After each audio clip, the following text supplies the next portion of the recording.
আরব আমিরাত পুনরায় ভিসা চালু করেছে।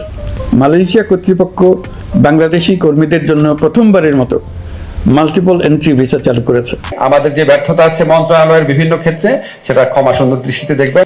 99% মানুষ কমপক্ষে ভালো মানুষ, সৎভাবে কাজ করেন, পরিশ্রম করেন, দেশের জন্য গৌরব বয়ে নিয়ে আসেন। বাকি 1% মানুষ সেখানে গিয়ে এমন সব কাজ করে যেটা সবার জন্য দেশের ভাগ্য, 99% মানুষের ভাগ্য, আমাদের ইমেজ সবকিছু ক্ষুণ্ণ হয়, ভিসা পেতে সমস্যা হয়। আপনারা জানেন ইউএইতে কি অবস্থা হয়েছে।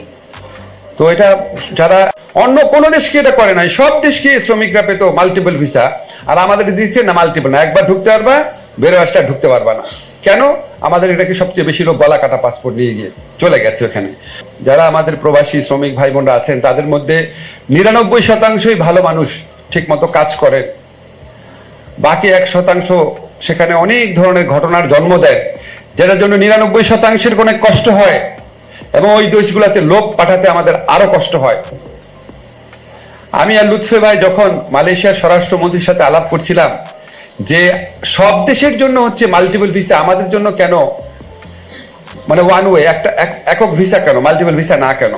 পরে ওনাদের অফিসিয়ালদের সাথে আমরা কথা বলে জানলাম যে যখন আপনার আগে ওই যে ম্যানুয়াল ভিসা টাইপের ছিল পাসপোর্ট ছিল না আগে, তো ওই পাসপোর্টে সব গলা কাটা পাসপোর্ট করে বাংলাদেশের মানুষজন মালয়েশিয়াতে চলে যেত।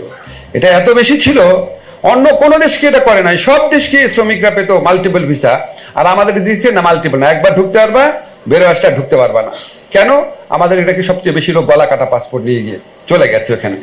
তাহলে আমরা কি করবো এখানে বলেন?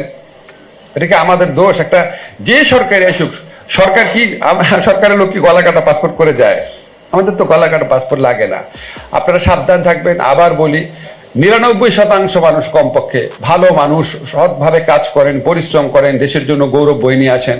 বাকি 1% মানুষ সেখানে গিয়ে এমন সব কাজ করে যেটা সবার জন্য দেশের ভাগ্য, 99% মানুষের ভাগ্য, আমাদের ইমেজ সবকিছু ক্ষুণ্ণ হয়, ভিসা পেতে সমস্যা হয়। আপনারা জানেন ইউএইতে কি অবস্থা হয়েছে। তো এটা যারা বাংলাদেশ থেকে বিদেশে যাচ্ছেন প্রত্যেকে হচ্ছে আপনারা বাংলাদেশের প্রতিনিধি। আপনি যা করবেন সেইটার মালকেই বাংলাদেশ সম্পর্কে তাদের ধারণা তৈরি হবে। তো দেশকে ভালোবাসলে এই জিনিসটা মাথায় রাখতে হবে।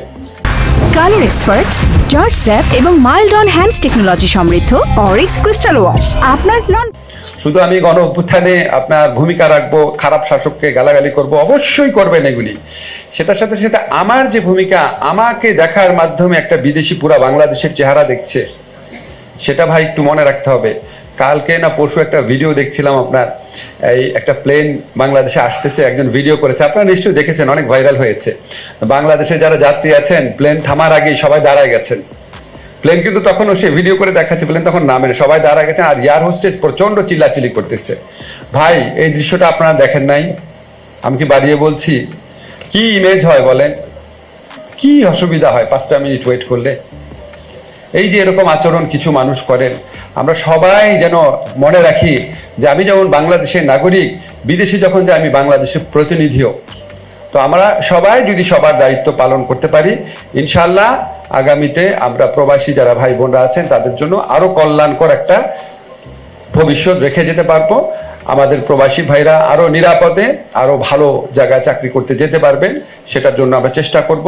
এবং আমরা, আপনারা জানেন আমাদের সরকারের নীতি হচ্ছে আমরা ক্রমান্বয়ে হাই স্কিল জবের দিকে যাওয়ার চেষ্টা করছি। জাপানে, কোরিয়াতে, সেটা আমাদের টার্গেট। ইস্ট ইউরোপ হচ্ছে আমাদের টার্গেট। আমরা আমাদের প্রবাসী কল্যাণ ব্যাংকের সাথে কথা বলেছি, জাপানে যে স্টুডেন্টরা যাচ্ছে তার যদি গ্যারান্টার না থাকে, প্রবাসী কল্যাণ ব্যাংক গ্যারান্টার হতে পারবে কিনা। আপনাদের মানে লো স্কিল জবে তো আমাদের অবশ্যই অ্যাটেনশন থাকবে, এর সাথে সাথে বাড়তি একটা মনোযোগ আমাদের সবসময় হাই স্কিল জবের দিকে আমরা দেওয়ার চেষ্টা করব। আমাদের খুব বেশি সময় নাই, আমাদের সময়ের মধ্যে আমরা যেটুক কাজ করতে পারিনি বা যেটা করা উচিত সেরকম একটা টাস্ক ফোর্স করে সেরকম একটা পেপার অ্যাটলিস্ট আমরা তৈরি করে যাব, আপনাদের সবাইকে জানাবো। সবাই ভালো থাকবেন। আমাদের যে ব্যর্থতা আছে মন্ত্রণালয়ের বিভিন্ন ক্ষেত্রে, সেটা ক্ষমা সুন্দর দৃষ্টিতে দেখবেন, আমরা চেষ্টা করি। ধন্যবাদ।